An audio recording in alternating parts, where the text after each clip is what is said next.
Hello everyone, I'm JG and welcome back to Music Forever, where today I'm bringing you guys a review of this brand new Fall Out Boy EP, Lake Effect Kid. Now before I get started with this review here today, I do want to point out that I have a new location, as you might be able to tell, where I'm recording my videos. Now, new college dorm, so yeah, that's happened now, and I do apologize if the lighting isn't quite as good as usual. It's still kind of a work in progress. I might change the exact location in this room that I shoot, depending on how these next few reviews I do turn out, as I'm just playing around with things here in this room. I don't have many options, though, because it's like the size of a closet, but, I'm trying my best here. But yeah, I do just want to let you guys know that that is happening here. And with that said, as for this new EP here from Fall Out Boy, if you've been following my channel for a period of time now, you would know that I haven't been particularly happy with the newest output from Fall Out Boy. I reviewed the most recent album, Mania, that came out earlier this year. In fact, the review of that I will have linked in the description down below, as well as up on screen here at the end of the video if you want to check that out. But basically, I did not like that album at all. So far, it's one of my least favorites of the year. And I even so much so that in a recent video I did called 10 Bands That Got Worse Over Time or something along those lines, I happen to have Fall Out Boy on that list pretty highly, just because I feel like with Mania and just all the stuff that's kind of gone down in this era of the band, including the weak choice in lead single with Young and Menace, the delays, the trying to kind of sell the album before it even existed really, all that stuff, as well as both the previous two albums as well. I wasn't quite as hot on those either, though I don't think that they were awful. They kind of earned Fall Out Boy a spot on that list, at least to me. So going into this EP here today, I wasn't really sure what to expect. And by today, I mean, I didn't start listening to the EP today. I've heard it for quite a few days now since it's been out. I just haven't gotten to record it until today. But I wasn't really sure what to expect going into it. And, well, it actually ended up being decent overall. Now, in part, this is because the title track here was actually a demo recorded back during the Fully Ado sessions that was actually released on, the demo form of it was released on a mixtape that the group put out with some other artists leading up to the release of that album.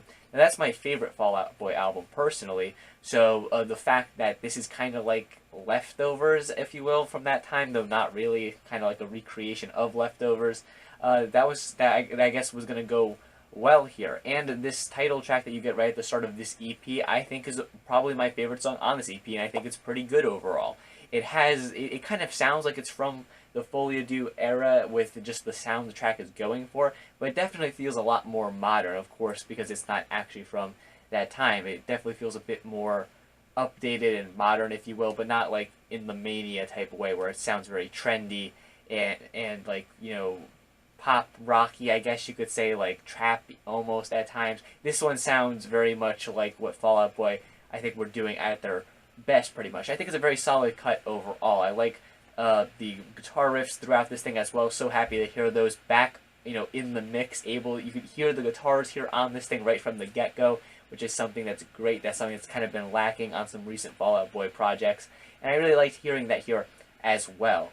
The lyrics across this EP seem to deal with Fall Out Boy in their home city of Chicago. I believe this EP was released to kind of commemorate the band going to tour there on a tour date or something like that. I'm not 100% sure because I really don't follow that. I'm not seeing them live. I don't live in Chicago, so that's that for you. But it's just very apparent on the lyrics to many of the cuts on here that Chicago plays an important role in, not just the band and their identity, but also the sound of these particular tracks. The second track on here, City in a Garden, is another example of that, and I think it's also a pretty solid cut overall. I don't think I like it quite as much as the first cut on here, but it's still pretty decent overall. The last track is one that I do have some mixed opinions on, Super Fader. It definitely is the poppiest sounding out of all the three on this thing, with kind of a drop in its chorus, and as well as just some more electronic elements thrown in there as well. It's not like a cut I would imagine being on Mania, but maybe like American Beauty, American Psycho, or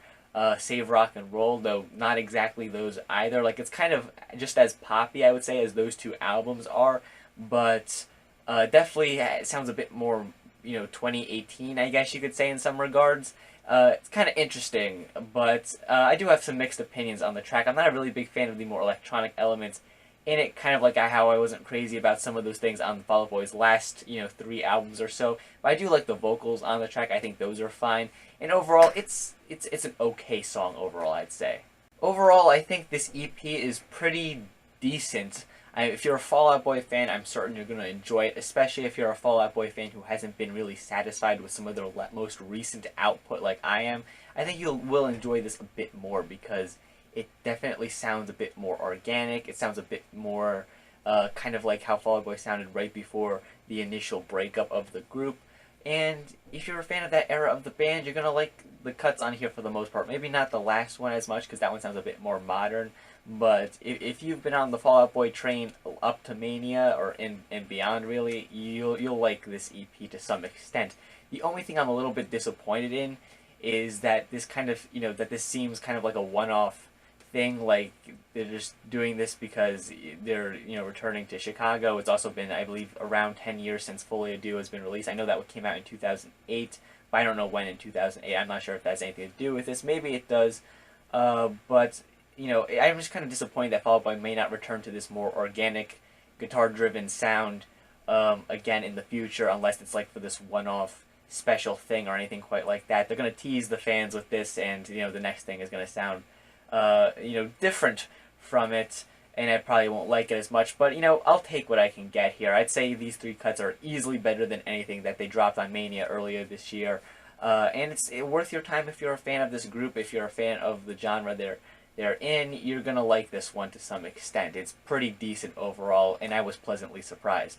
And with that said, that sums up my thoughts on this new EP here from Fall Out Boy. Feel free to leave your own thoughts on it in the comment section down below, regardless of whether or not you liked it more than I did, if you agree with me, if you didn't like it as much as I did. Just don't be a jerk, because of course nobody likes that. Leave a comment, or like rather, while you're down there as well. Also subscribe to the channel for more music related content, album reviews, track reviews, countdown lists, discussions, all those good things. You'll be seeing them if you subscribe here. And with that said, guys, thank you for watching, and stay golden.